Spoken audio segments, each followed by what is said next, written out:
نریندر مودی کی زیر قیادت بی جے پی کی ہندوتوا بھارتی حکومت نے مقبوضہ جموں کشمیر میں مزید 2 سرکاری ملازمین کو نوکریوں سے برطرف کر دیا ہے۔ برطرف کیے جانے والے ملازمین میں محکمہ ہیلتھ اینڈ میڈیکل ایجوکیشن میں بطور فارماسسٹ تعینات ابو رحمان اور محکمہ اسکول ایجوکیشن کے معلم ظاہر عباس شامل ہیں۔ ان کی برطرفی کا جواز فراہم کرنے کے لیے ان پر عسکریت کے ساتھ روابط کا الزام عائد کیا گیا ہے۔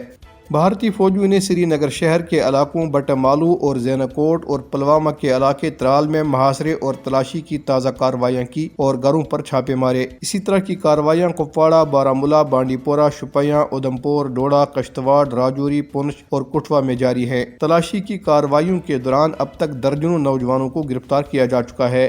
کل جماعتی حریت کانفرنس کے ترجمان ایڈوکیٹ عبدالرشید منہاس نے سری نگر میں اپنے ایک بیان میں مقبوضہ علاقے میں بڑھتی ہوئی بھارتی ریاستی دہشت گردی کی شدید مذمت کرتے ہوئے کہا ہے کہ 10 لاکھ سے زائد بھارتی فورسز اہلکاروں نے جبر استبداد کی کارروائیوں کے ذریعے کشمیریوں کی زندگی جہنم بنا دی ہے۔ انہوں نے کہا کہ علاقے میں بے گناہ لوگوں کا ماورائے عدالت قتل، بلا جواز گرفتاریاں، املاک کی ضبطگی اور ملازمین کی غیر قانونی برطرفی معمول بن چکی ہے۔ کل جماعتی حریت کانفرنس کے سینئر رہنما میر وائز عمر فاروق نے بھی اپنے ایک بیان میں کشمیری ملازمین کی برطرفی کی مذمت کرتے ہوئے اسے مودی حکومت کا آمرانہ ہتھ کنڈا قرار دیا ہے۔ دریں اثنا ڈیموکریٹک فریڈم پارٹی کے ترجمان ایڈوکیٹ ارشد اقبال نے سری نگر میں ایک بیان میں کہا ہے کہ بے لگام بھارتی فوج کشمیری عوام کی جاری جدوجہد آزادی کو دبانے کے لیے وحشیانہ حربے استعمال کر رہی ہے۔ انہوں نے پارٹی چیئرمین شبیر احمد شاہ اور دیگر رہنماؤں اور نوجوانوں کی مسلسل نظر بندی پر شدید تشویش کا اظہار کیا۔